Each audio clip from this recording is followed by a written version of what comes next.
Lección número 9. El conflicto cósmico. En esta ocasión quiero analizar contigo la parábola del trigo y la cizaña, que es una parábola que el autor menciona para hablarnos acerca del origen del mal en el contexto del conflicto cósmico. Mateo 13, 24 al 29 contiene esta parábola y vamos a ir desglosando algunos términos, algunos conceptos de manera específica para al final sacar una conclusión de lo que esta parábola nos enseña acerca del gran conflicto. Les refirió, cuando Mateo usa esta expresión, les refirió, se podría traducir les puso, literalmente Jesús les puso o les propuso además, esa sería la traducción correcta, les propuso además otra parábola. ¿Por qué además? Porque ya había contado la parábola del sembrador. Y esta misma expresión de poner además otra parábola la usará cuando inicie la tercera parábola de Mateo 13, que será la parábola de la mostaza. Así que Jesús de alguna forma relaciona estas tres parábolas, pero estamos en este caso refiriéndonos a la segunda, la del trigo y la cizaña. Cuando dice que es otra parábola, la palabra que se usa en griego generalmente se usa para referirse a otro, pero de la misma clase. Estamos hablando de un mismo tema. Tiene que ver con sembrar, tiene que ver con semillas. Esta parábola empieza diciendo así: el reino de los cielos es semejante a un hombre. Quiero que notes que el apóstol y el escritor Mateo usa aquí en primer lugar nombres genéricos, hablando primero de un hombre que sembró la buena semilla y después hablará de que los hombres durmieron o mientras dormían se siembra la cizaña. Él no especifica en ese momento quién es el hombre ni quiénes son los hombres, pero así empieza esta parábola. Llama la atención que lo haga así Mateo. Ese hombre sembró buena semilla. La expresión buena semilla se usa cuatro veces. Se usa cuatro veces en Mateo 13, lo cual es una buena noticia porque se menciona más veces que la palabra enemigo. Lo veremos a continuación, pero cuatro veces se menciona la expresión la buena semilla, la buena semilla. Jesús está interesado en que la gente entienda, los que están escuchando esta parábola, que la buena semilla es la que va a prevalecer, la buena semilla es la que triunfará, por decirlo en esos términos. Sembró la buena semilla en su campo, pero mientras dormían los hombres, vino su enemigo, vino su enemigo. Cuando hablamos de la palabra enemigo, esta palabra es una palabra muy fuerte en la Biblia. De hecho, el libro que más va a utilizar la palabra enemigo es el libro de los Salmos. Y tú sabes muy bien que allí David, cuando él es el que escribe los salmos que él escribe, pues se refiere en primer lugar a Saúl, pero él también tuvo otros enemigos. Y normalmente él va a mencionar esos enemigos en el contexto de que es gente que le quiere hacer daño. Y sabemos que hacerle daño al ungido de Dios, ya que David era ungido ya como rey, es algo que no debiera ocurrir. Se estaban metiendo no solamente contra una persona, estos enemigos querían hacerle daño al ungido de Dios. Así que enemigo es alguien que quiere destruir, alguien que quiere hacer daño, y en términos de lo que los evangelios hablan de los enemigos, también sabemos que el enemigo, por supuesto, sería un término que le queda muy bien al enemigo de Dios mismo, al enemigo que se enfrentó con Cristo allí en el desierto, en las tentaciones. Y como decíamos, en Mateo 13 la palabra enemigo se usará tres veces. Sí, hay un enemigo y actúa, actúa y actúa, pero la buena semilla prevalece. Cuatro veces la buena semilla, el enemigo solamente tres. Y sembró. ¿Qué hizo el enemigo? Sembró, pero Mateo en el griego nos dice que sobresembró o sembró sobre lo que ya estaba sembrada. La expresión es: ya está aquí el trigo sembrado, lo puedes ver allí, lo puedes imaginar en el terreno, encima de esa semilla que ya estaba sembrada, sobre esa semilla, así lo expresa Mateo, él sembró cizaña. Dentro de un momento te explicaré qué es la cizaña, pero por el momento te menciono que la cizaña se menciona ocho veces en Mateo 13. Quiere decir que sí es muy notoria. Si hablamos del efecto de la cizaña, parece ser que es lo que más se ve, lo que es más visible. Y obviamente, si la cizaña la asociamos con algo malo, Pareciera ser ese el caso en la vida. Siempre es mucho más fácil ver lo malo, porque además muchas veces duele. En este caso, la cizaña, repito, se menciona 8 veces y solamente se usa en Mateo 13. En ninguna otra parte del Nuevo Testamento se usará la palabra cizaña. Mateo es el único que usa esta palabra. Cuando brotó la hierba, sigue diciendo el texto, y aquí quiero que notes que Mateo va a usar terminología que se usa en Génesis capítulo 1, tanto cuando habla de la hierba como cuando habla del fruto y también cuando habla acerca de que apareció, se manifestó la cizaña. En Génesis 1:11, cuando Dios hace que la tierra produzca hierba verde, hierba que da semilla, se usa el mismo término que está usando aquí Mateo. Y entonces dice que esa hierba y esa semilla dio fruto, es el mismo término que también está usando Mateo. Mateo dice literalmente hizo fruto. No dice dio fruto, sino que hizo fruto. Al final de cuentas, lo más importante aquí es que estamos siendo remitidos por Mateo a ese mundo que era perfecto. Cuando Dios lo creó, era perfecto. Así que esta parábola nos da también indicios de que podemos pensar que este problema definitivamente no se trata solamente de una historia que le pasó a un hombre o en Palestina, sino un hombre que representa, entre otras cosas, algo que tiene que ver con un día, en lo que un día fue la perfección, y el enemigo vino y echó a perder esa perfección. Entonces apareció, esta expresión apareció, que realmente se traduciría se manifestó, se usa cuando habla Génesis de la aparición del sol, la luna y las estrellas. Se manifestaron esos astros.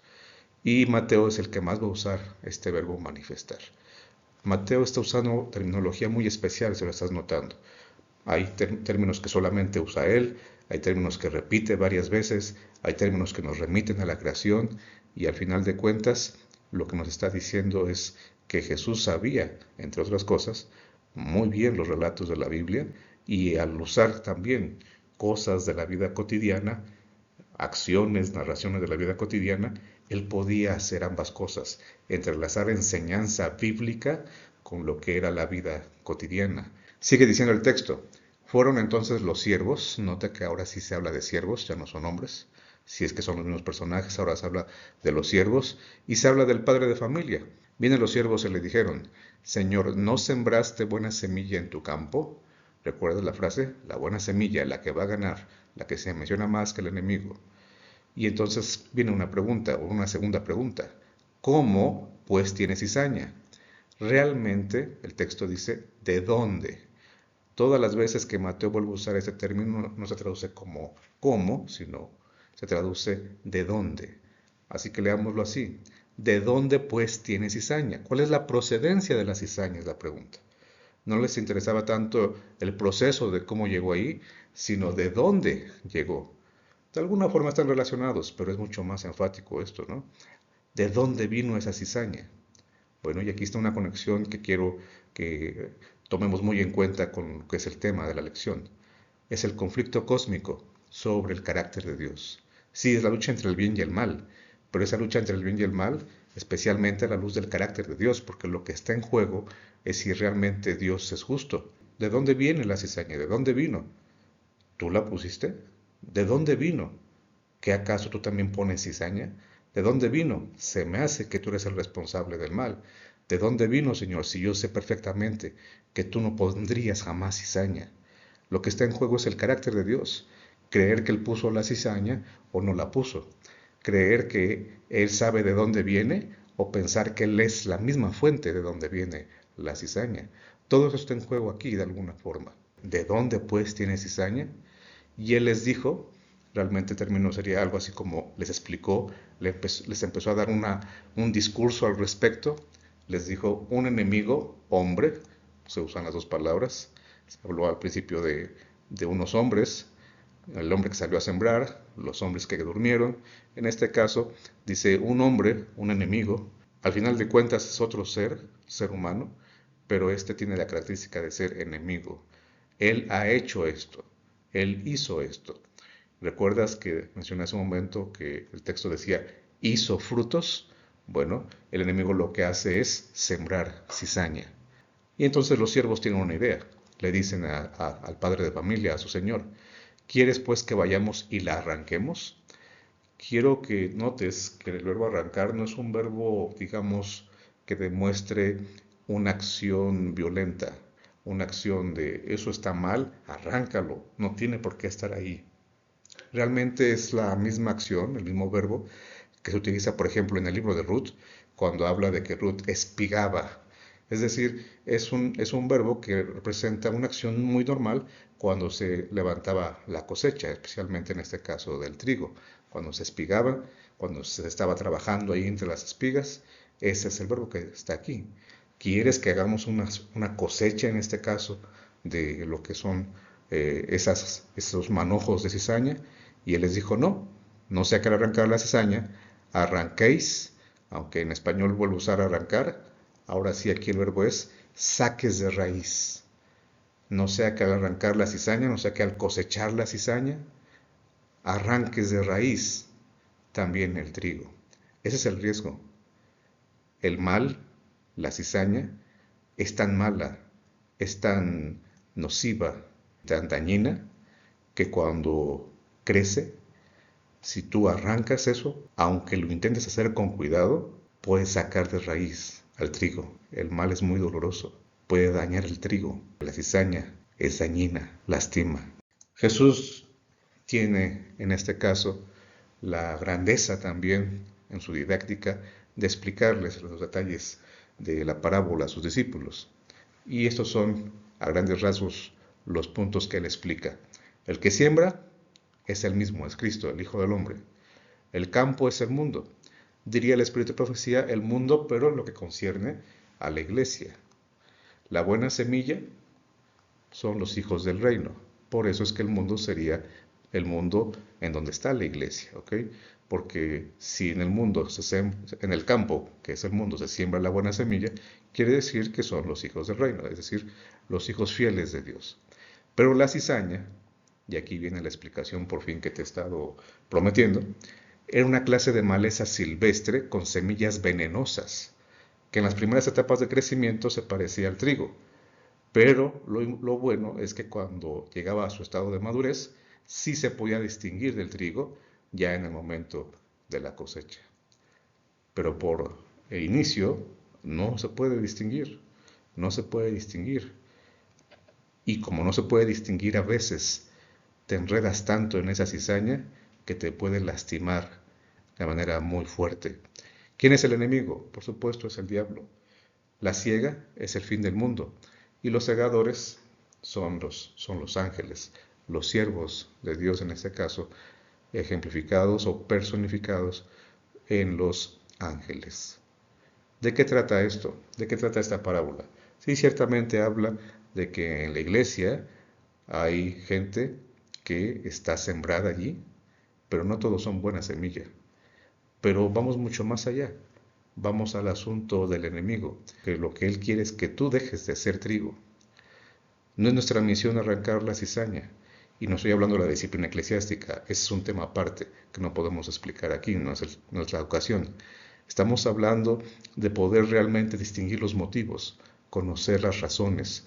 Nosotros no podemos leer los pensamientos. Lo que sí podemos hacer es evitar ser cizaña. Es decir, con la ayuda de Dios, pedirle a Él, permitir que Él haga el milagro de que seamos o sigamos siendo buena semilla. La buena semilla que ha de crecer en medio de ese riesgo de la cizaña, en medio de eso que sembró el enemigo que no quiere que el Hijo del Hombre pueda cosechar lo que ha sembrado. El enemigo está deseoso de que pensemos que incluso Dios mismo es responsable del mal, que Dios mismo no puede acabar con el mal o que Dios mismo nos quiere ver sufrir. Nada de eso. El enemigo sembró la cizaña. Nosotros no podemos arrancarla. Los ángeles lo harán al final, pero sí podemos pedir que por la gracia de Dios Él nos capacite para seguir siendo buena semilla. Tú y yo no tendríamos que tener nada que ver con la cizaña. Tú y yo no tendríamos nada que ver con el enemigo, Pero si algún día te toca la cizaña, si algún día te daña la cizaña, si algún día te hiere el enemigo, recuerda que el Hijo del Hombre es el que siembra. Permítele que Él te restaure, permite que Él siga haciendo su obra en ti. Y cuando llegue el fin del mundo, cuando llegue la siega final, los ángeles nos llevarán ante su presencia. ¿Lo crees?